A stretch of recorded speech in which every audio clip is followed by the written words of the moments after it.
Les travaillistes ont largement remporté les élections législatives au Royaume-Uni. Selon le sondage de sortie des urnes, le parti de Keir Starmer obtiendrait 410 sièges au Parlement. Des milliers de nouveaux logements construits en Cisjordanie occupée pour renforcer les colonies sur ce territoire. Un plan approuvé par le gouvernement de Benyamin Netanyahou. Le président Volodymyr Zelensky a remis des médailles à plusieurs policiers à Kiev. Il a également rappelé que la situation sur le front restait difficile.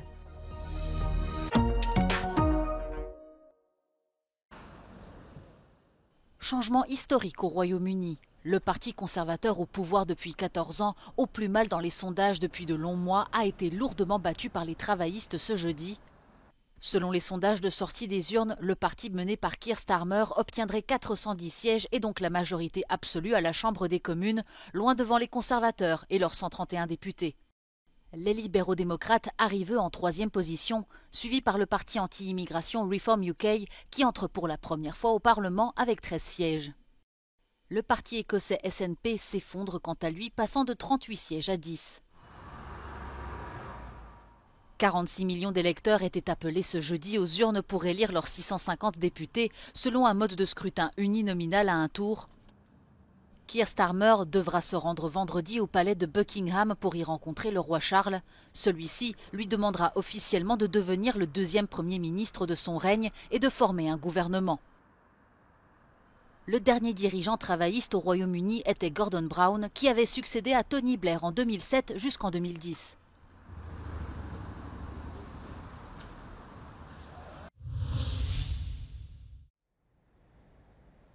Le gouvernement israélien approuve les plans de construction de près de 5300 logements en Cisjordanie dans le cadre d'une campagne visant à renforcer les colonies sur ce territoire. Le groupe d'activistes Peace Now affirme qu'il s'agirait de la plus importante saisie de terre en Cisjordanie depuis plus de 30 ans. Cette politique d'expansion est menée par le ministre des Finances Bezalel Smotrich, chef du parti sioniste religieux et lui-même un colon et un opposant de longue date à la création d'un État palestinien. Historiquement, Israël s'est emparé de la Cisjordanie lors de la guerre des 6 jours en 1967, ainsi que de Gaza et Jérusalem-Est. L'autorité palestinienne souhaiterait disposer de ces 3 territoires pour établir un futur État. Aujourd'hui, plus de 500 000 colons juifs vivent en Cisjordanie, où ils ont la citoyenneté israélienne. Pendant ce temps, les 3 millions de Palestiniens qui y vivent sont soumis à un régime strict de l'armée israélienne. Depuis le 7 octobre dernier et l'attaque du Hamas contre l'État hébreu, les forces israéliennes ont procédé à des arrestations quasi quotidiennes en Cisjordanie, détruisant des maisons et tuant plus de 550 Palestiniens selon le ministère de la Santé. Cette décision de construire plus de colonies intervient alors que le Premier ministre Benyamin Netanyahou aurait envoyé des négociateurs pour reprendre les pourparlers sur la fin du conflit à Gaza. Le Hamas a également déclaré qu'il avait remis au médiateur sa dernière réponse à une proposition de cessez-le-feu progressif soutenue par les États-Unis.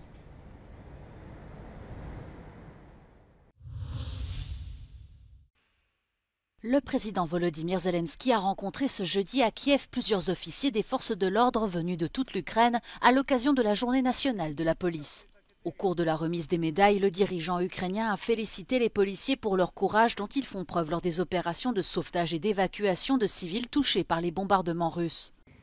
Підрозділи Національної поліції України захищають державу в боях проти окупанта. Підрозділи Національної поліції України задіяні і в розмінуванні нашої землі, у знешкодженні російських мін та боєприпасів, які не розірвалися. Volodymyr Zelensky a également affirmé que la situation sur la ligne de front restait difficile car l'acheminement des armes promises par les Occidentaux est lent et complexe. Une situation qui handicape également les brigades de réserve. Celles-ci n'ont plus de munitions et ne pourraient donc pas soutenir les soldats engagés dans les combats en cas d'offensive massive de Moscou. Plusieurs milliers de kilomètres plus loin, à Astana, au Kazakhstan, Vladimir Poutine a rappelé que l'Ukraine devait prendre des mesures irréversibles et acceptables pour la Russie pour mettre en place un cessez-le-feu. Противник воспользовался для того, чтобы улучшить свое положение, довооружиться, доукомплектовать с помощью насильственной мобилизации свою армию и быть готовым к продолжению вооруженного конфликта. Нам нужно добиться того, чтобы противная сторона согласилась предпринять такие шаги, которые являлись бы необратимыми и были бы приемлемы для Российской Федерации. Le dirigeant russe a également affirmé prendre très au sérieux les déclarations de Donald Trump qui promet une résolution rapide du conflit en Ukraine en cas de réélection.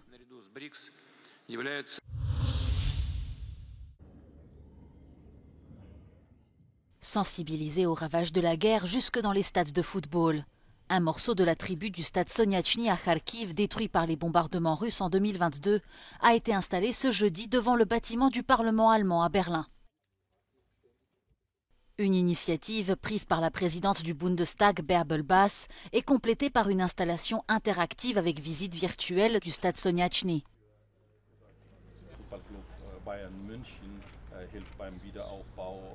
Ein Beispiel hier aus Kharkiv, wo vor 12 Jahren die deutsche Nationalmannschaft trainiert hat, als Polen und die Ukraine zusammen die Europameisterschaft ausgerichtet haben und tolle Gastgeber waren. Bärbel Baas a affirmé que l'Euro 2024 était une bonne occasion pour rappeler la nécessité d'aider Kiev.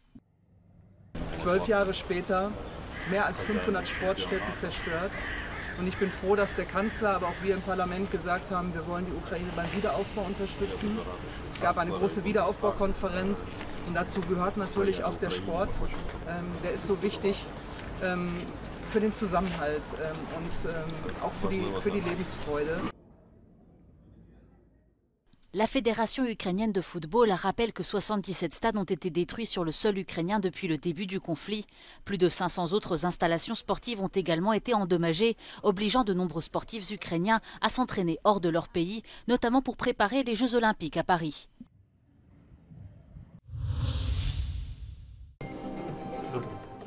Sur ces écrans, quelques-uns des programmes diffusés sur les chaînes slovaques, notamment la télévision publique du pays. Cette dernière pourrait bientôt connaître de grands changements après le vote au Parlement d'un projet de loi controversé sur les médias publics. Le texte va par exemple permettre au gouvernement de choisir une partie des membres du conseil d'administration de la RTVS, la radio-télévision slovaque. Le calendrier de ces changements est déjà en place, comme l'explique un député du parti au pouvoir. 10. začína plénum Národnej rady. Predpokladám, že na začiatku schôdze sa zvolia radní. No a tí vypíšu výzvu na generálneho riaditeľa, ktorý predpokladám, že minimálne 21, ale pravdepodobne 30 dní do mesiaca majú spracovať projekty a tie budú verejne obhajovať vo verejnom hearingu.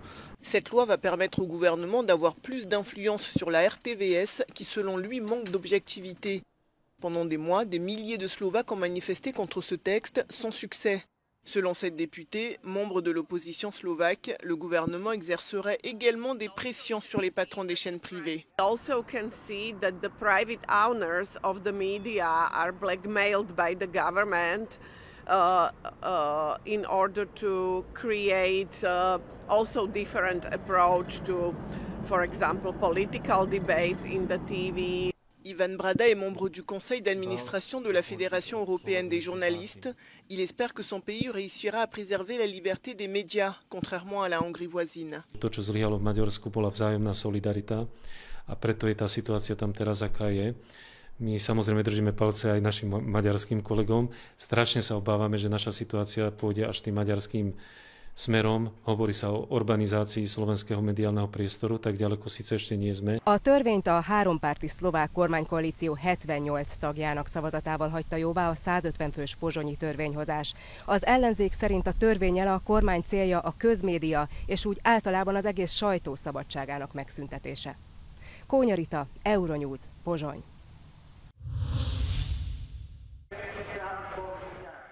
Plusieurs syndicats grecs ont organisé une manifestation jeudi à Athènes pour protester contre la nouvelle législation sur la semaine de travail de 6 jours. La nouvelle loi s'applique aux services publics, aux banques et à certaines entreprises privées qui fonctionnent 24 heures sur 24. Le gouvernement affirme que cette initiative stimulera la productivité et permettra de lutter contre les heures supplémentaires non rémunérées et le travail non déclaré. Mais pour les syndicats, cette mesure représente un dangereux retour en arrière en supprimant des droits fondamentaux des travailleurs grecs. Les nouveaux tarifs européens sur les voitures électriques fabriquées en Chine entreront en vigueur le 5 juillet. Une mesure qui pourrait soulever des tensions entre Bruxelles et Pékin. Les fabricants ne sont pas affectés de manière égale par l'obligation de paiement qui est fondée sur une enquête de 9 mois. Ces surtaxes passeront de 17,4% à 37,6%. La Commission européenne accuse Pékin de concurrence déloyale en subventionnant la production et en abaissant artificiellement les prix. There are significant interests, industrial interests and employment interests in Europe, and our investigation has clearly shown that there is damage being done through these unfair practices by China to the interests of EU industry, those who produce electric vehicles in Europe. L'idée de cette mesure est de protéger l'industrie européenne. Elle bénéficie du soutien de pays comme la France et l'Italie, mais pas de l'Allemagne. Wir müssen unbedingt dafür sorgen, dass diese Ausgleichszölle noch abgewendet werden. Deswegen begrüßen wir, dass die EU-Kommission und China jetzt miteinander reden. Warum? Weil wir wollten ja ursprünglich mit dieser Untersuchung etwas für die Wettbewerbsfähigkeit tun. Da muss man einmal sagen, für die Wettbewerbsfähigkeit machen Zölle erstmal gar nichts. Davon kriegen wir keinen besseren Zugang zu Rohstoffen. Dadurch werden die Energiepreise bei uns auch nicht günstiger und die Bürokratie wird auch nicht weniger. Hier muss Brüssel die eigenen Hausaufgaben machen. Les tarifs resteront en place jusqu'à ce qu'une décision finale soit prise dans 4 mois. Les États membres de l'UE pourraient la bloquer s'ils votent contre la proposition avec une majorité qualifiée. Entre-temps, la Chine pourrait introduire des mesures de rétorsion contre l'industrie européenne.